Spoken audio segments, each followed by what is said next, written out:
둘 중에 어떤 것이 더 우선시되어야 할까요? 지금 우리 모두가 한 번쯤 해봐야 할 이야기인 만큼 자신의 생각을 돌아보면서 재판을 봐주시길 바랍니다. 가불팀 지금 시작합니다.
재판을 시작하기 앞서 말씀드리겠습니다.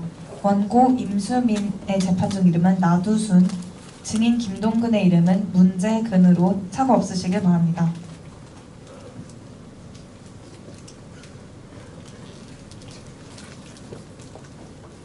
곧 재판이 시작될 예정입니다. 법정 내에 계신 모든 분들께서는 휴대전화 등을 꺼주시기 바랍니다. 재판 중에는 모두 정숙해 주시기 바랍니다. 재판부 입장합니다. 모두 자리에서 일어나 주십시오.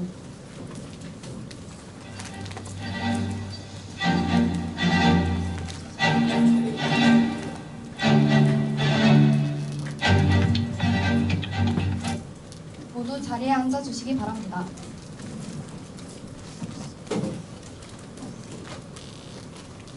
지금부터 서울특별시 서초구 중앙지방법원 2019 가합 1008호 손해배상 청구 사건에 대한 심리를 시작하겠습니다. 원고 소송 대리인 출석하셨습니까? 네, 원고 소송 대리인 하정미 변호사 출석했습니다. 피고 소송 대리인 출석하셨습니까? 네, 피고 소송 대리인 이준호 변호사 출석했습니다. 먼저 원고 소송 대리인이 제출한 소장 및 준비 서면에 기재된 청구 내용과 청구 원인을 진술하여 주시기 바랍니다.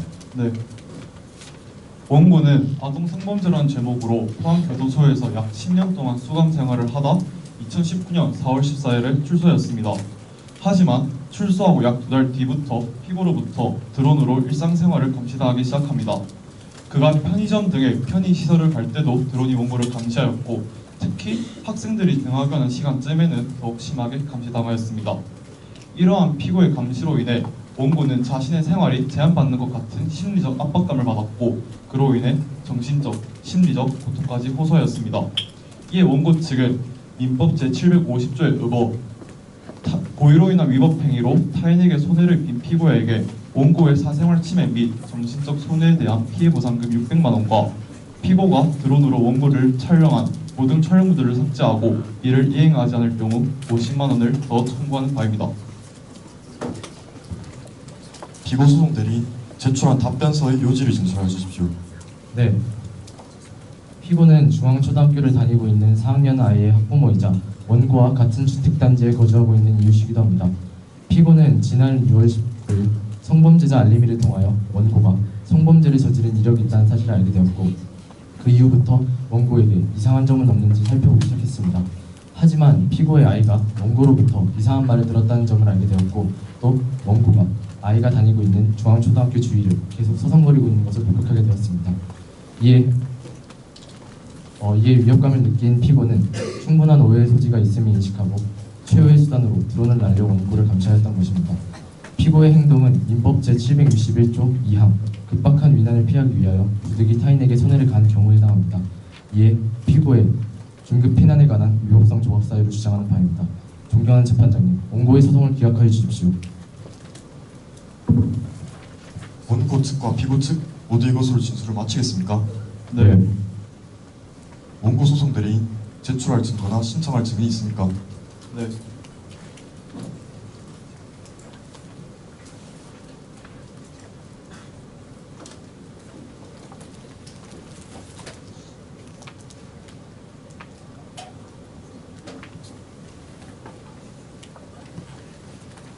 증거. 네.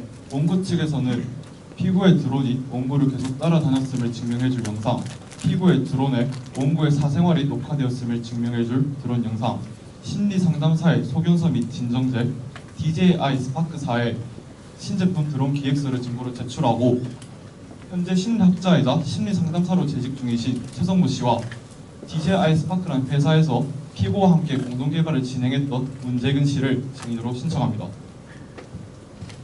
증거와 증인 모두 채택하겠습니다. 피고 측 제출할 증거나 신청할 증인이 있습니까? 네.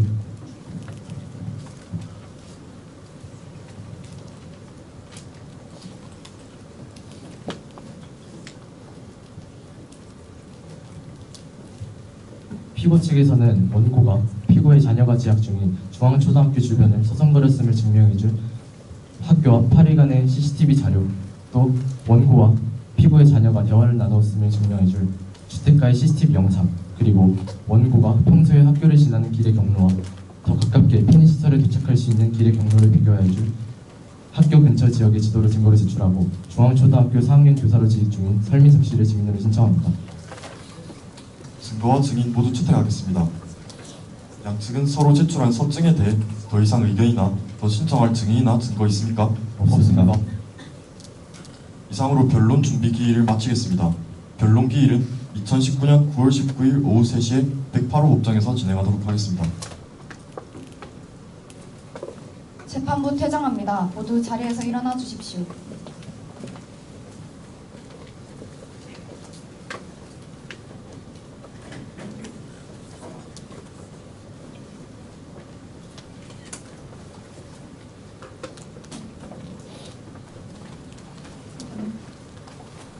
(2019년 9월 19일이) 되었습니다. 곧 재판이 시작될 예정입니다. 법정 내에 계신 모든 분들께서는 휴대전화를 꺼주시기 바랍니다. 재판 중에는 모두 정식해 주시기 바랍니다. 재판부 입장합니다. 모두 자리에서 일어나 주십시오.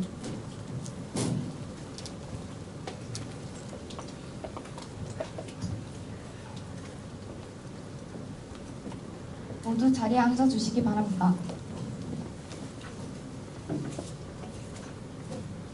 지금부터 2019년 9월 19일 오후 재판을 시작하도록 하겠습니다.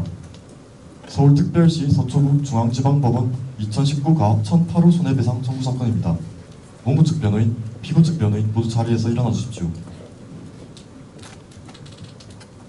원고 측에선 누가 출석하였습니까? 원고 측에서는 원고 소송 대리인 하정민 변호사 출석했습니다. 피고 측에선 누가 출석하였습니까? 피고 소송 대리인 이준호 변호사 출석했습니다. 피고 측 증인 호명하겠습니다. 증인 설민석 씨 출석하셨습니까? 네, 출석했습니다. 원고 측 증인 호명하겠습니다. 증인 최성모 씨, 문재근 씨 출석하셨습니까? 예, 출석했고요. 원고 측 소송 대리인 증인 최성모 씨는 아직 출석하지 않으셨습니까? 네, 현재 연락이 닿진 않지만 조금 있으면 도착할 것 같습니다. 우선 증인 신문까지는 시간이 조금 있으니 그때까지만 기다려 주십시오. 알겠습니다. 증언에 앞서 양측 변호인들에게 묻겠습니다. 증인들을 분리 신문해야 할 필요가 있습니까? 없습니다. 최성모 씨를 제외한 모든 증인들이 제정한 상태로 재판 진행하도록 하겠습니다. 다음으로 원고 및 피고 신문을 진행하겠습니다. 양측 소송 대리인들은 신문을 준비하여 주시기 바랍니다. 원고 먼저 신문하겠습니다. 피고 측 소송 대리인 신문 시작하시겠습니까? 네, 시작하겠습니다.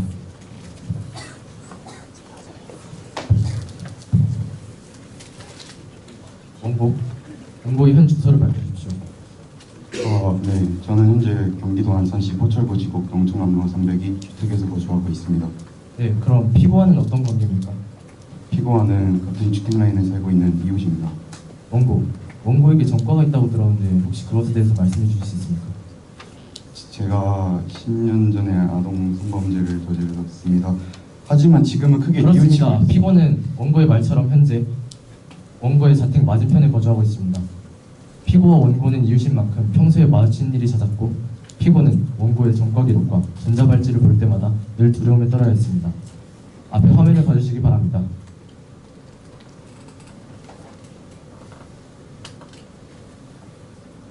화면에 보이시는 것처럼 피고는 가끔 원고가 피고의 자녀의 등하굣길에서 자녀에게 말을 거는 모습, 또 계속 옆에 있는 모습을 보게 되었고 이에 극심한 두려움을 떨어야 했습니다. 원고, 피고의 자녀에게 주로 어떤 말을 건넸습니까? 어느 학교를 다니는지, 형제자매가 있는지, 좋아하는 것 등이 무엇인지 등을 물어보았을 뿐입니다. 네, 이처럼 원고는 피고의 자녀의 개인정보를 캐낼 수 있는 질문을 주로 하였습니다. 원고가 피고의 자녀에게 이러한 말을 건넨 행위는 자신의 범죄 의사를 간접적으로 암시한 것이라고 볼 수 있습니다. 원고가 전과자인 것을 감안하여 피고는 범죄가 일어날 기한성을 충분히 높다고 인식하였기 때문에 이를 위난 일어났다고 할 수 있을 것입니다. 존경하는 재판장님, 원고의 접근에서 범죄의 의도와 위협을 느낄 수 있었기 때문에 원고의 행위는 긴급 피난에 해당하는 부당한 침해라고 볼 수 있을 것입니다. 이상입니다.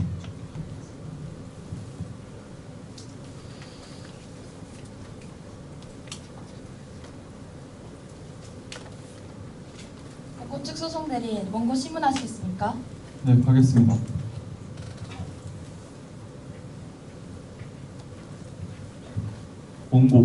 원고는 피고의 자녀에게 어떤 목적으로 말을 걸었습니까? 저는 단지 앞집에 사는 이웃이라서 이웃 간의 친목을 쌓을 겸 이웃 간의 얼굴도 읽힐 겸 해서 친근하게 말을 걸었을 뿐입니다. 네, 원고가 증언한 것처럼 원고가 피고의 자녀에게 했던 말들은 단지 이웃 간의 친목을 도모하기 위해 했던 말에 가깝습니다. 원고의 전과가 아동 성범죄다 보니 이러한 접근이 불순한 의도를 가지고 있다고 생각될 수 있지만 원고는 사회봉사와 심리상담을 거치며 자신의 죄를 깊이 뉘우치는 모습을 보였습니다. 하지만 이렇게 속죄와 반성의 자세로 사회로 돌아간 원고에게 피고는 단지 그가 전과자란 이유 하나만으로 그를 감시해야 한다는 섣부른 판단을 내렸습니다. 또한 그 섣부른 판단은 원고가 전과자이기 이전에 엄연한 인권을 지닌 원고의 사생활까지 침해하는 결과를 불러일으켰다는 점 다시 한번 명심해 주시기 바랍니다. 이상입니다.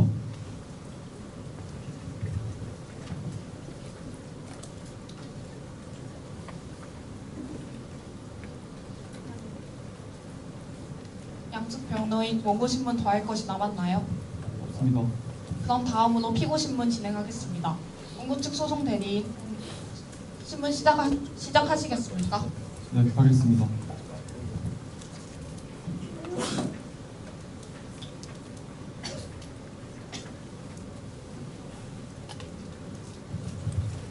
네, 피고의 소속을 밝혀주십시오.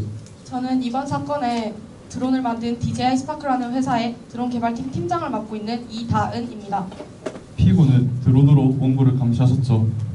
네, 그렇습니다. 얼마 동안 원고를 감시했습니까? 약 한 달 동안 했던 것 같습니다. 약 한 달 동안 하루도 빠짐없이 원고의 사생활까지 감시했다는 소리 맞습니까? 아니 그거는 재판장님, 지금 원고 측은 피고를 겁박하여 억지유도 신문하고 있습니다.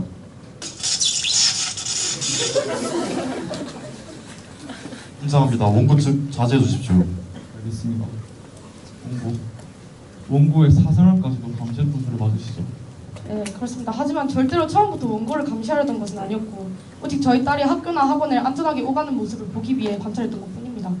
그런데 왜 원고를 감시하게 되었습니까? 제가 아까 전에도 말씀드렸듯이 처음에는 저희 딸이 학교나 학원을 안전하게 오가는 모습을 보기 위해 드론으로 관찰했던 것뿐인데 어느 순간부터 원고가 제 딸 주변을 접근하는 것을 보게 되었고 심지어는 말까지 거는 모습도 보았습니다.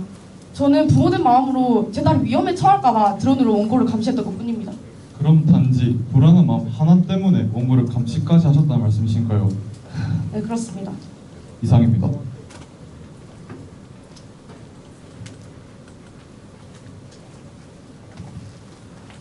피고 측 소송 대리인 피고 신문하시겠습니까? 하지 않겠습니다. 다음으로 증인 신문 진행하겠습니다. 원고 측 소송 대리인, 원고 측 증인은 아직 부재 중입니까? 네. 그럼 바로 피고 측 증인 신문 진행하겠습니다. 재판장님, 증인 최성모 씨가 도착했습니다.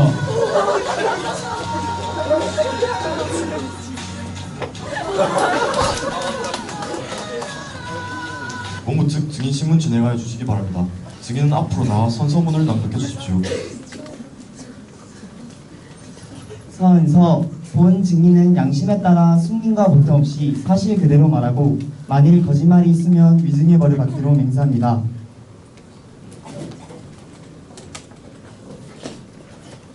증인, 원고는 언제부터 증인의 센터에서 상담을 받았습니까? 네, 원고는 5월 13일부터 센터에 와서 상담을 받았습니다. 그럼 혹시 최근에도 상담을 받았던 적이 있나요? 2달 전쯤 마지막으로 원고를 배웠던 것 같습니다. 그 구체적인 날짜를 기억하십니까? 마지막으로 원고를 배웠던 날짜는 2019년 7월 27일입니다. 피고의 드론에 2019년 6월 25일부터 영상 기록이 난 것을 보아 그때부터 원고를 감시했다고 가정하자면 증인은 원고가 감시받기 전후 모두 상담을 진행하셨다고 볼 수 있겠군요. 네, 맞습니다. 그럼 원고가 상담할 당시에 감시받기 전후로 심리 상태의 변화가 있었다고 생각하십니까?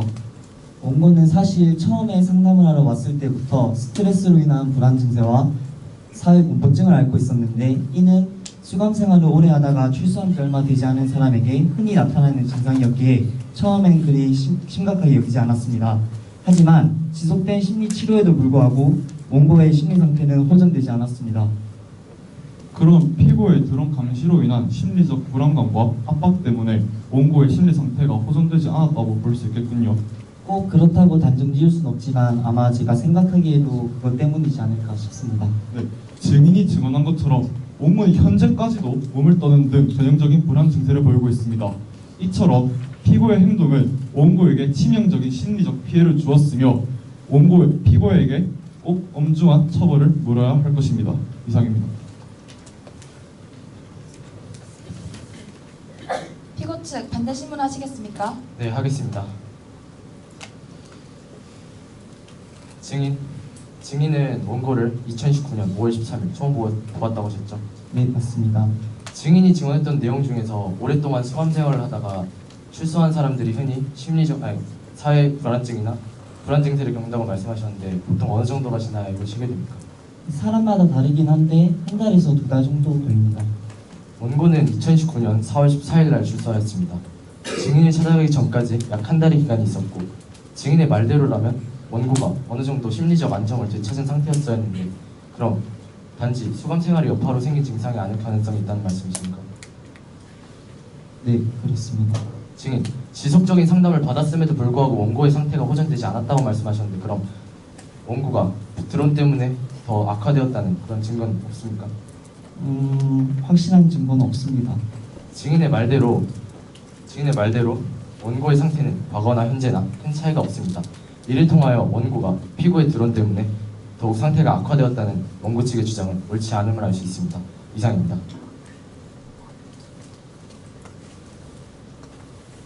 그럼 증인은 자리로 돌아가 주십시오.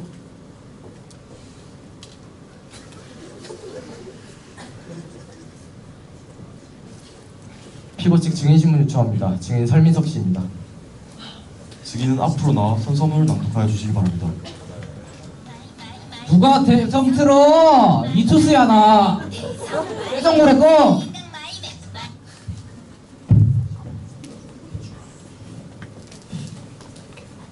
선서 본 증인은 양심에 따라 숨김과 보탬이 없이 사실 그대로 말하고 만일 거짓말이 있으면 위증의 벌을 받기로 맹세합니다.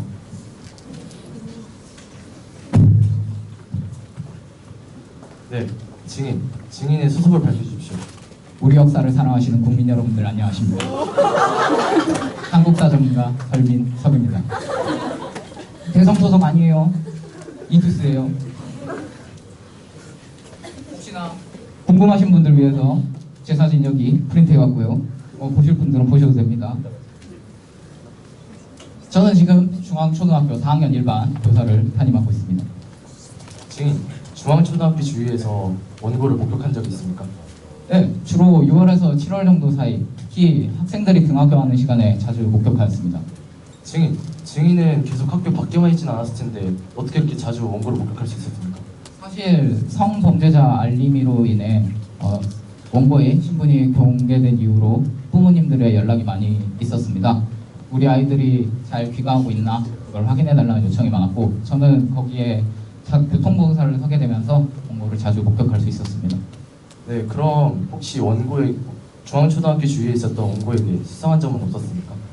일부러 천천히 걷는 듯하며 우리 아이들 쪽을 바라보는 느낌이 있었습니다. 모두 앞에 화면을 봐주시기 바랍니다.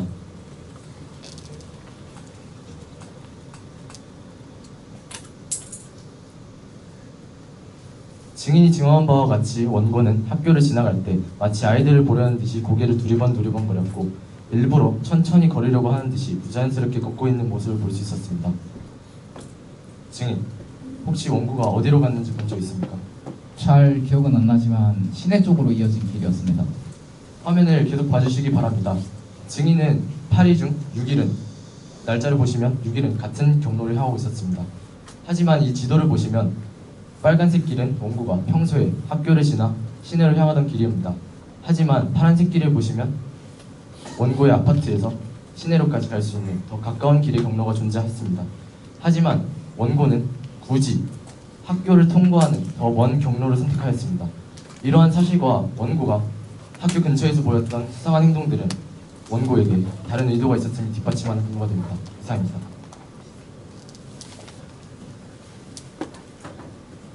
원고 측 변호인 반대 신문하시겠습니까? 네, 하겠습니다.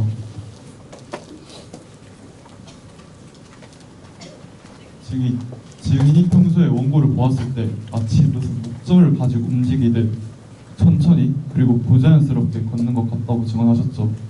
아까 말씀드렸잖아요. 우리 아이들 보고 있었다고. 네, 원고는 선천적으로 다리가 안 좋기도 하지만 감옥에 있었을 때 많이 앉아 있었던 바람에 허벅지 근육이 많이 굳었고 일상생활 중 고관절에 무리가 가는 운동을 많이 하여 고관절 염좌까지 앓게 되었습니다. 이에 관해 원고의 고관절 염좌와 근육 경화에 대한 서울대학교 정형외과 전문의의 진단서와 재활치료센 재활치료 내역을 증거로 제출합니다.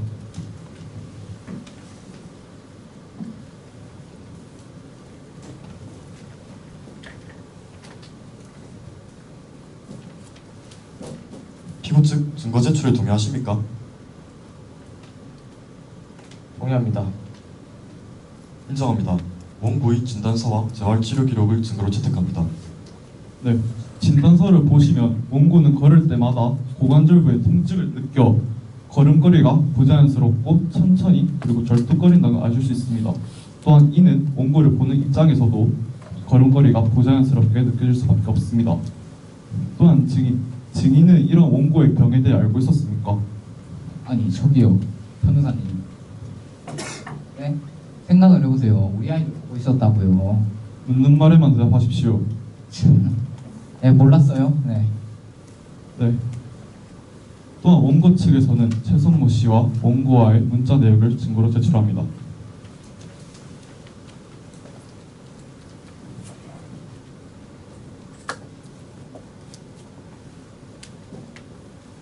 피고 측 증거의 제출에 동의하십니까? 동의합니다. 아까 피고 측에서 증거로 제출한 CCTV 영상에서 원고는 8일 중 6일을 같은 길을 걸었다고 나와 있었습니다. 하지만 증인은 원고가 어디로 향했는지 모른다고 답하셨습니다. 맞습니까? 네, 그렇습니다. 문자 내역을 보시면 원고가 최성모 씨와 심리 상담을 약한 6일의 날짜가 영상에 찍힌 6일의 날짜와 정확히 일치하신다는 걸 볼 수 있습니다. 즉, 원고는 최성모 씨와 상담을 하기 위해 6일 동안 같은 길을 걸었던 것이며 굳이 학교 앞 길을 걸었던 것은 신축길과 몇 분 차이도 안 날 뿐더러 그 길은 자신에게 더 익숙했던 길이기 때문입니다. 증인은 평소에 원고가 걸을 때 주위를 두리번거린다고 하셨죠? 네, 그렇습니다. 주로 시선이 어디에 향해 있었다고 생각하십니까? 당연히 우리 아이들이죠. 원고가 걸었던 길은 초등학생들의 등하교 길이었습니다. 주위에 초등학생들이 많다 보니 시선이 그쪽으로 향했다는 의심은 나올 수밖에 없습니다. 하지만 피고 측은 이런 단순한 정황 증거들만을 사용하여 원고의 행동에 특별한 의미를 부여하였습니다. 원고의 행동에 아무런 범죄 의도나 범죄 의사를 암시하는 목적이 없었다는 점에서 피고 측에서 주장하는 민법 제761조 2항에 해당하는 원고의 행동이 피고에게 어떠한 위난도 야기했다고 볼 수 없습니다. 이상입니다.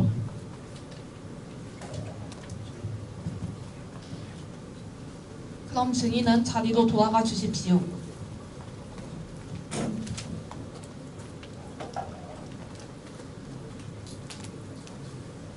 원고 측의 증인 신문을 요청합니다. 증인 문재근 씨입니다. 증인은 앞으로 나와 선서문을 낭독하여 주시기 바랍니다.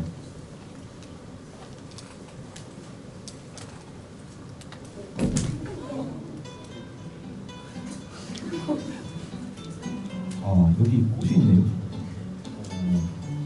여러분 죄송합니다. 제가 칠칠 맞지 못해가지고.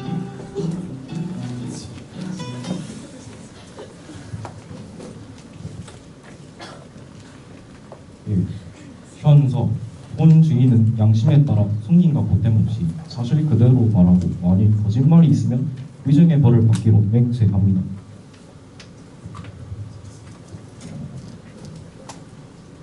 네, 증인의 소속과 피고와의 관계를 밝혀주십시오. 드론보다 사람이 먼저다. DJI 스파크 회사에 재직 중이며 피고 이다은 씨와 같은 연구팀 1팀에 재직 중이고 있습니다. 네, 같은 연구팀에 소속되어 있다는 말인즉 피고가 어떤 드론을 만들고 있었는지 그것이 어디에 쓸 건지 알고 있었다는 말씀이시죠? 네, 그 이다은 팀장, 이다은 팀장이 아니라 그 피고 이다은 씨께서 저희에게 개발 지시를 내리셨고, 그거 있잖아요. 맞다. 그 개발 지시를 저희한테 내리셨고, 그걸 바탕으로 저희가 만들었으니까, 그렇죠. 그러면 그 드론이 어떤 용도였고 어떤 성능이 있었는지 말씀해 주실 수 있나요? 그게 빨리 말해 주십시오. 젊은 양반이 그래 예의가 없으면 안 돼. 네, 포옹 목적은 테러 발생지 또는 인간이 가기 힘든 곳에 정찰을 주목적으로 해서 만들어졌으나 때에 따라서는 멸종위기 동물 관찰과 같은 역할도 수행하고 있습니다. 우리 회사에서 한 게 되게 많은데 그 중에서도 꼽히는 게 저소음 프로펠러를 이용해서 소음을 줄였다는 점과 본체의 크기를 줄여서 드론의 크기를 줄였다는 점 등이 있습니다. 제품 기획서를 보시면 증인이 증언한 것과 같은 내용이 적혀 있는 것을 보실 수 있습니다. 하지만 증인, 여기서 문제가 될 것은 무엇이 있습니까? 그 기획안 다음 부분을 넘겨보시면 아시겠지만 일단 저희들은 이제 저소음 프로펠러 같은 신제품들이 기술의 진보를 위해 사용됐으면 좋겠다 생각했었습니다. 그러다 보니 좀 더 크게 말씀해 주십시오. 신제품이 일단 신제품 드론이 다용도의 드론으로 사용되기 때문에 드론 감시용 드론으로 사용될 우려가 있었습니다. 하지만 피고 이다은 씨는 이 사실을 묵인하고 그냥 사용해 버렸습니다. 네, 알겠습니다. 증인이 증언한 것처럼 피고는 과학자로서 또 개발자로서 지켜야 할 윤리의식을 무시한 채 원고를 감시해왔습니다. 이는 증인이 서술한 바와 같이 과학기술기본법 제4조 4항에 해당하는 과학기술이 미치는 사회적, 윤리적 영향을 고려하지 않은 것입니다. 존경하는 재판장님, 피고는 오직 자신의 목적만을 위해 취지에 어긋난 행동을 하였고 이는 결코 옳다고 할 수 없습니다. 이상입니다.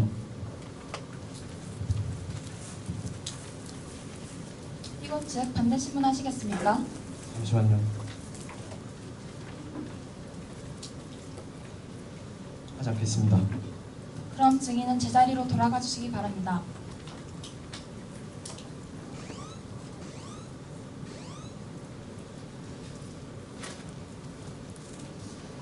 원고 최종 변론 전에 하실 말씀 있습니까? 잠시만요.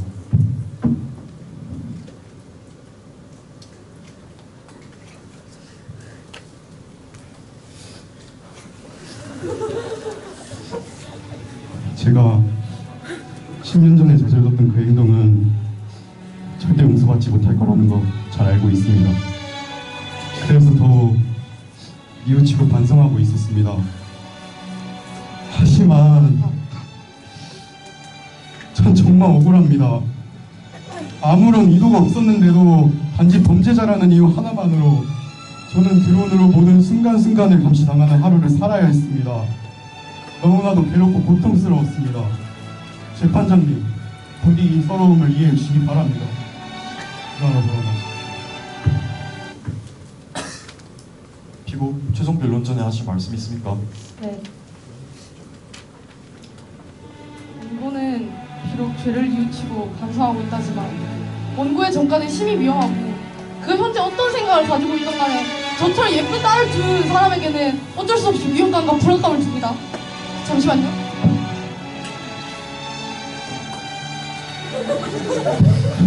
저는 부모님 도리로 그런 전과가 있는 사람이 제 딸 주위를 돌아다니고 저 없는 등하길에서 제 딸이 말을 건다는 게 너무나도 불안했습니다.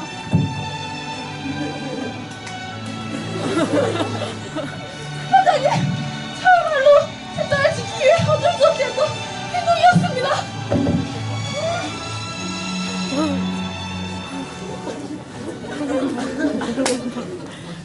원고 소송 대리인 최종 변론을 시작해 주십시오. 네. 원고는 2019년 4월 14일에 출소하고 약 2달 뒤부터 피고로부터 드론으로 사생활을 감시당했습니다.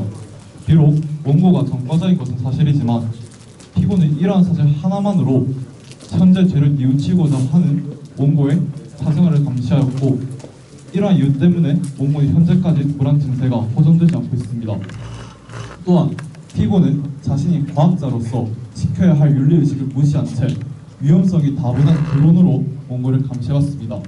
이는 과학기술기본법 제4조 4항에 어긋나며 헌법에서도 보장하는 사생활을 침해한 행위와도 같습니다. 따라서 원고 측은 피고에게 민법 제750조에 해당하는 청구 보상을 요청하는 바입니다. 이상입니다.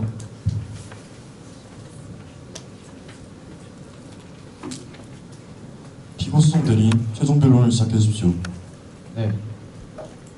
피고는 드론 개발자이기 전에 한 아이의 어머니입니다. 피고는 자신의 아이를 보호 차원에서 드론으로 보호하고 있다가 별다른 이유 없이 자신의 아이 근처에 계속 있는 원고를 목격하게 되었고 이에 위협감을 느꼈습니다. 또 피고의 자녀에게 말을 거는 원고의 모습을 보면서 더 큰 두려움을 느껴야 했습니다. 존경하는 재판장님, 원고만큼이나 피고도 정신적으로, 심리적으로 편하지 못하였고 이러한 두려움으로부터 벗어나기 위하여 드론은 최후의 수단으로 드론을 날려 원고를 감시했던 것입니다. 부디 이런 피고의 마음을 잘 헤아려 주시기 바랍니다. 이상입니다. 변론을 종결하겠습니다. 선고기일은 2019년 11월 1일 오후 2시입니다.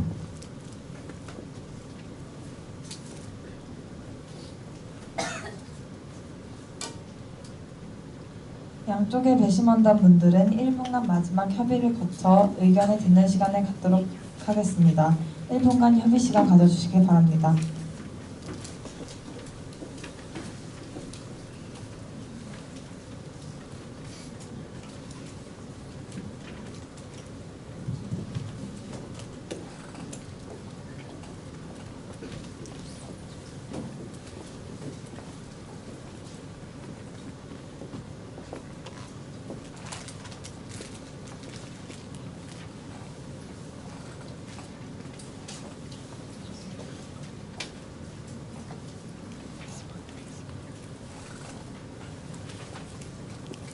이제 B그룹원의 배심원단 대표는 일어나 발언해 주시기 바랍니다. 발언 시간은 2분 30초 이내입니다. 시작해 주십시오.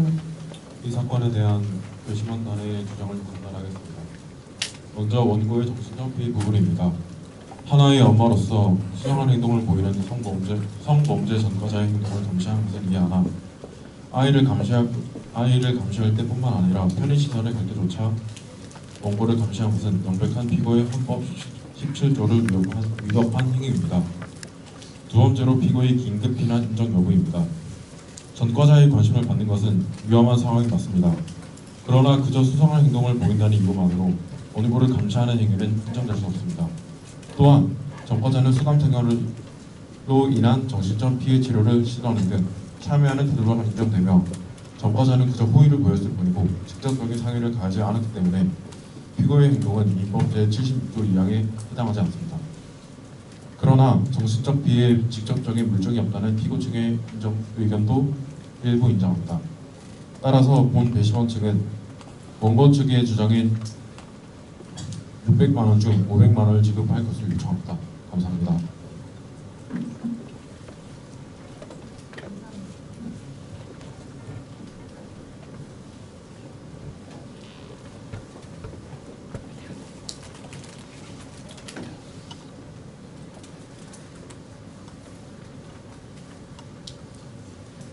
감사합니다. 이제 A그룹 배심원단 대표님의 의견을 들어보겠습니다. A그룹 발표하겠습니다. 먼저 원고는 아동성 범죄자라는 전과가 있고 범죄의 피해자와 피고의 자녀는 아동이라는 같은 신분입니다.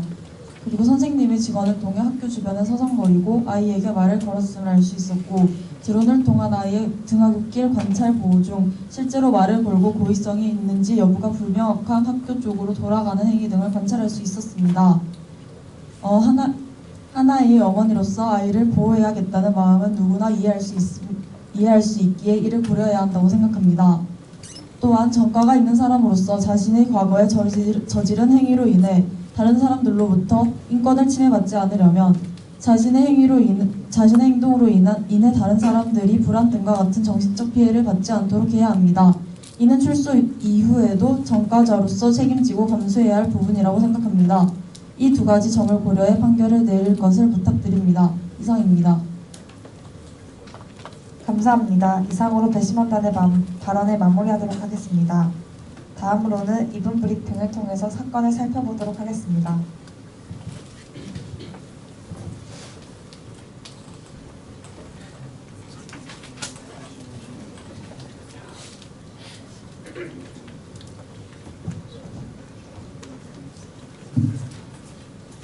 안녕하세요. 안녕하세요. 네, 여러분들의 일타 강사 설쌤이에요. 안녕하세요. 네, 먼저 가불팀 재판 브리핑 시작하기 전에 간단하게 설명해 드리자면은 앞팀, 뒷팀처럼 그렇게 길게 설명 안 할 거예요. 브리핑 짧게 설명할 겁니다. 그 전에 한 가지 설명을 드리자면은 제가 정말 아끼는 제자가 하나 있어요. 그 홍진아라고 오른쪽 배석 판사로 앉아 있는 사람인데 이 친구를 한번 불러보도록 할 거예요. 정말 잘 가르치는 교생입니다. 지금 교생. 한번 불러볼까요? 제가 홍진아 교수 하면 이제 여러분들이 나와주세요 하면 돼요. 홍진아 교수 나와주세요. 안녕하십니까. 저는 이번 포스티스 6 가불팀의 배석판사 역할을 맡은 홍진아입니다. 그럼 재판 브리핑 시작하도록 하겠습니다. 먼저 목차인데요. 첫 번째 재판 주제, 두 번째 사건 개요, 세 번째 피고 원고 측 입장, 네 번째 시사점, 이 순으로 설명할 예정입니다. 먼저 진아쌤, 재판 주제 먼저 설명해 주세요. 네, 알겠습니다. 지금까지 재판에서 다뤄진 주제는 원고의 인권을 침해하는 행위인 감시를 목적으로 제품을 악용한 개발자의 책임과 행위에 대한 판결은 어떻게 이루어져야 할 것인가입니다. 네, 재밌는 주제네요. 다음, 사건 개요 어떻게 되죠? 네, 먼저 2019년 4월 14일 원고 나 두순이 출소하였습니다. 또한 같은 해인 6월 19일 성범죄자 알림이로 피고에게 원고의 얼굴과 주소가 공개되었으며 6월 23일 피고는 원고 주변을 배회하다가 원고의 이상 행동을 목격하게 됩니다. 그 후 이틀 후인 6월 25일부터 7월 30일까지 약 한 달간 원고의 행위에 대한 피고의 감시가 드론을 통해 지속적으로 이루어집니다. 그 후 7월 31일 원고 나주수는 떨어진 드론을 통해 드론의 궤적을 추적하여 피고가 범인인을 확인하게 됩니다. 성범죄자의 감시 목적과 부모님의 갈등이네요. 네. 재밌는 주제였어요. 네. 다음 양측 입장 한번 살펴보도록 할게요. 네, 먼저 원고 측은 원고는 전과자이기 이전에 인권을 가진 사람이며 원고의 행위에는 별 다른 의미가 없거나 치료를 받기 위한 목적으로 행해졌음에도 피고는 원고의 행위에 특별한 의미를 부여하였습니다. 또한 현재까지 불안 증세로 인해 원고의 일상생활을 불가피하게 만든 피고에게 엄중한 처벌을 내릴 것을 요구했으며 피고는 과학자 개발자로서의 의무를 위반하였다는 것이 원고 측의 입장이었습니다. 다음으로 피고 측의 입장입니다. 피고는 원고의 재질이 아동 성범죄인 만큼 부모된 마음으로 자식을 걱정하지 않을 수 없었고 그렇기에 딸을 지키기 위한 어쩔 수 없는 행동이라고 주장하였습니다. 또한 더 가까운 길이 있는데도 굳이 학교 앞 길을 지나가는 원고의 행위에는 충분히 의심을 살 만한 행위였다는 것이 피고 측의 입장이었습니다. 네, 마지막으로 시사점입니다. 네, 마지막으로 시사성에 대해 정리하겠습니다. 저희 가벌팀은 과거에 범죄자였던 사람을 원고로 설정함으로써 범죄자라는 이유만으로 사회적으로 무시당하는 그들에게도 인간으로서 존중받을 권리, 즉 인권이 있다는 점을 시사하였습니다. 또한 드론이 감시라는 목적으로 악용된 사례를 통해 사생활 침해의 심각성을 제시하고 기술자들은 해당 기술이 사회적으로 끼칠 영향을 최우선적으로 고려하여 문제를 해결함을 시사하였습니다. 이상으로 재판 브리핑을 마치겠습니다. 감사합니다.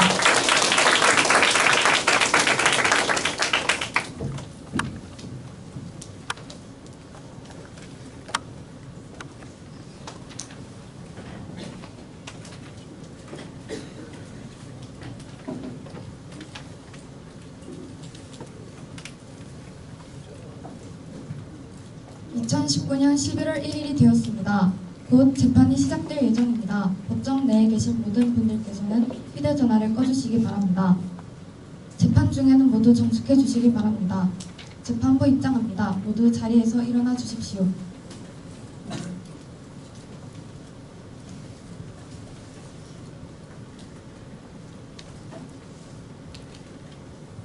모두 자리에 앉아 주시기 바랍니다.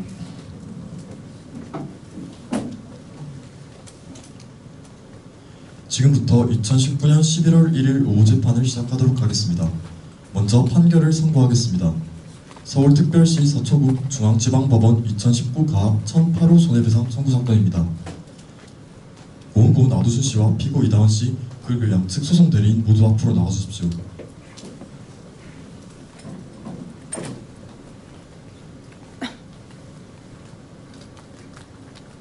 먼저 판결 이유를 설명하겠습니다.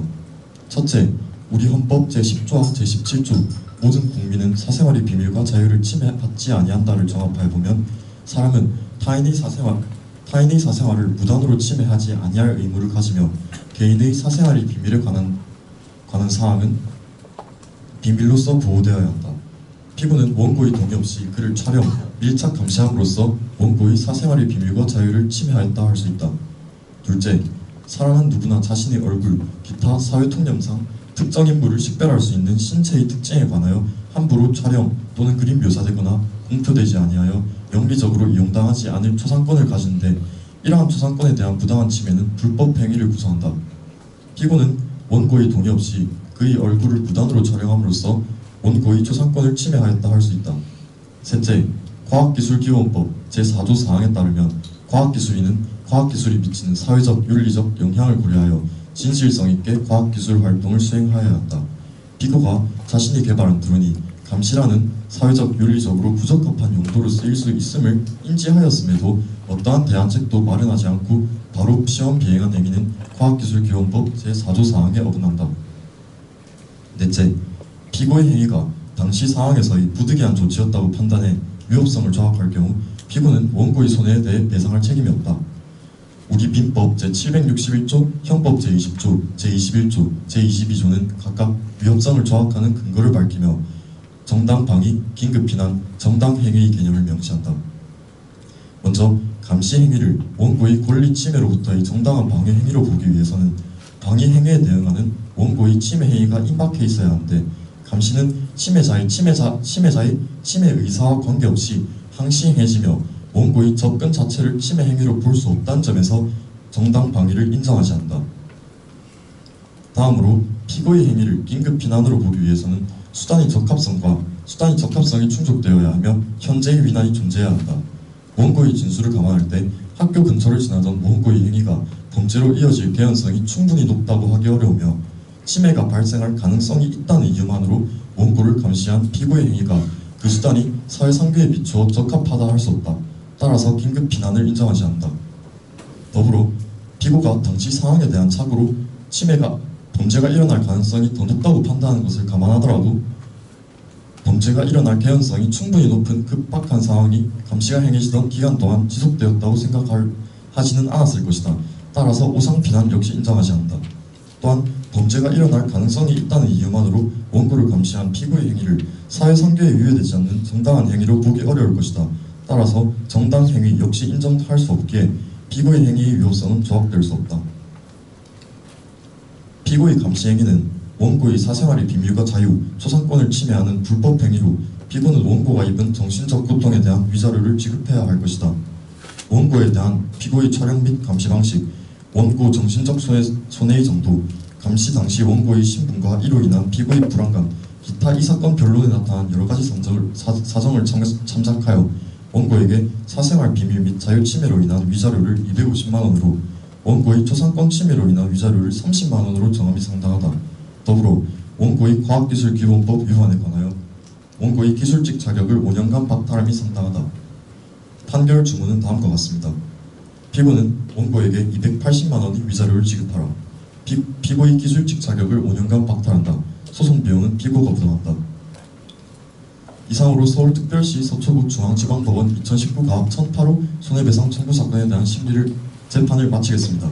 원고 및 피고 측이 판결에 불복할 시 판결 정분이 송달된 날로부터 2주일 이내에 항소 신청을 할 수 있습니다.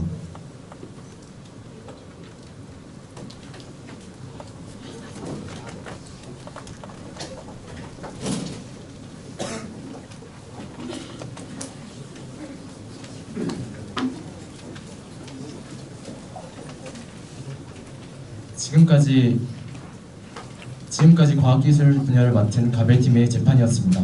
차렷, 공수, 경례.